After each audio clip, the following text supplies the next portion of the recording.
Hi, everybody. It's Tara from Sojourn Psychology, and I am here with Dr. Paul Wong, who is a celebrated author, speaker. He speaks all over the world, and he's a professor.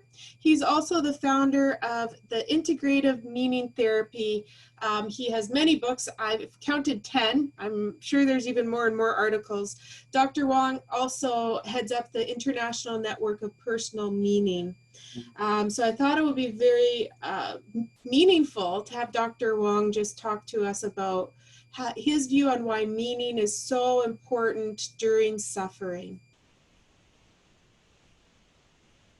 Yeah, you go ahead, Paul. What would you like to say about meaning and suffering? Okay. Right now, we are going through pandemic. Suffering is no longer an abstract concept. We see suffering all around us. We experience suffering ourselves. We're all facing an existential crisis.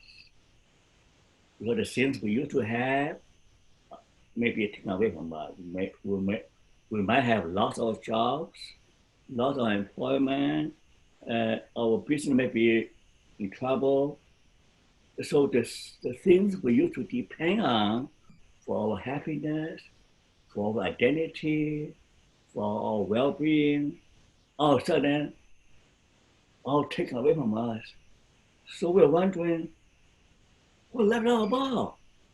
What's happiness? Where am I going from now on? So we all have to now, even we're not interested in the philosophical issue of meaning, we are all thrown in a situation where we have no choice but trying to find some answers to those existential questions. So my first advice for people is that now we need to have a mind shift, a quantum mind shift from avoiding suffering, afraid of suffering, to facing suffering, to confronting suffering, to embracing suffering. Because the more we are afraid of suffering, the more we avoid suffering, the more we suffer. Okay? Because there's no escape from suffering. Suffering is an integral part of everyday life. So the sooner we face it, the better we are. The moment we face it and name it, we'll be able to find a solution and understanding.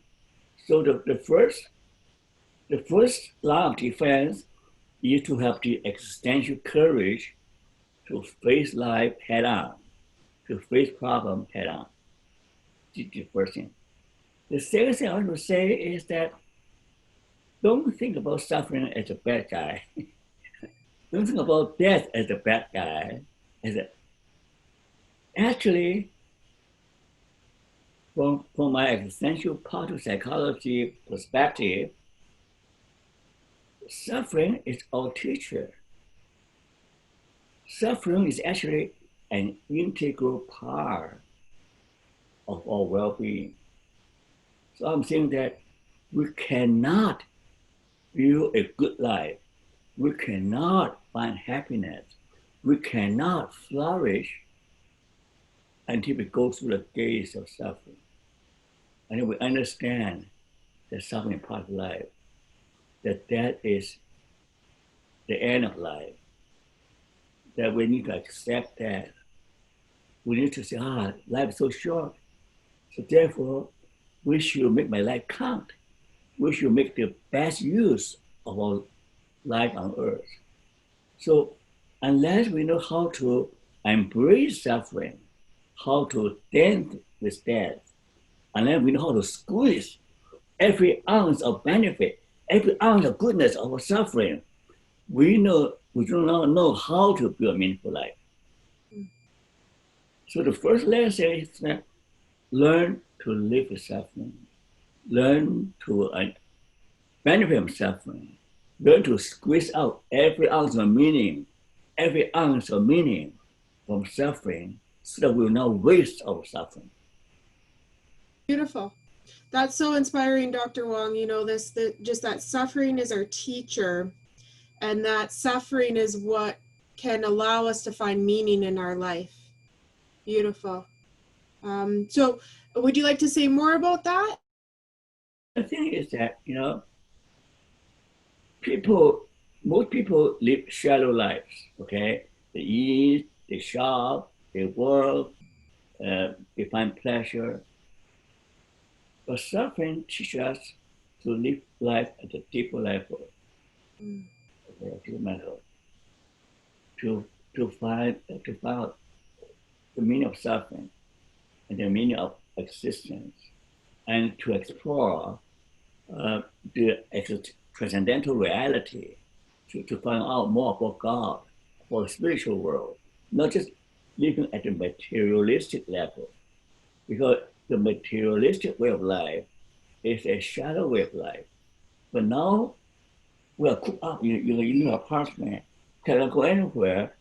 So then, when we can no longer have pleasure from enjoying activities, enjoying things, then we'll look deeper how to find contentment, how to find inner peace, and how to find balance in our life, how to find harmony. All these issues are deep level now. How we can have joy when we are isolated, when we are cooped in. So we need to learn, look deep inside us and look up into heaven to find a source of happiness that comes from spiritual realm, a mindset shift. Our happiness no longer comes from playful activities and things, but we discover happiness from the spiritual realm, from our connection with God, connection with ourselves, connection with other people, a sense of connectiveness as an antidote to isolation, to loneliness. Now, the third thing I want to mention is a search for meaning. There are two ways to look at search meaning. One way is to find something exciting, fulfill something.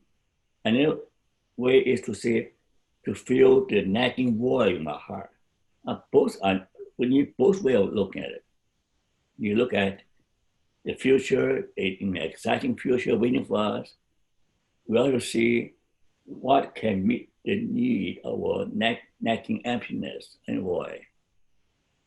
And for believers, we will say that my heart restless until we find rest in God, right?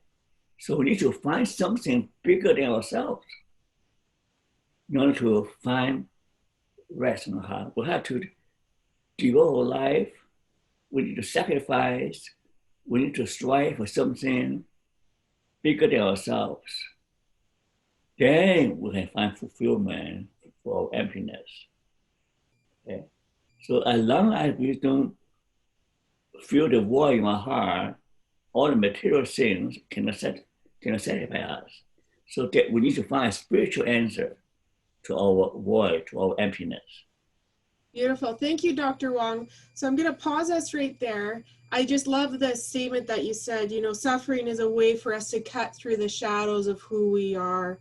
And that's just a brilliant summation of your work and your contribution to the field of psychology. So thank you, Dr. Wong. My pleasure.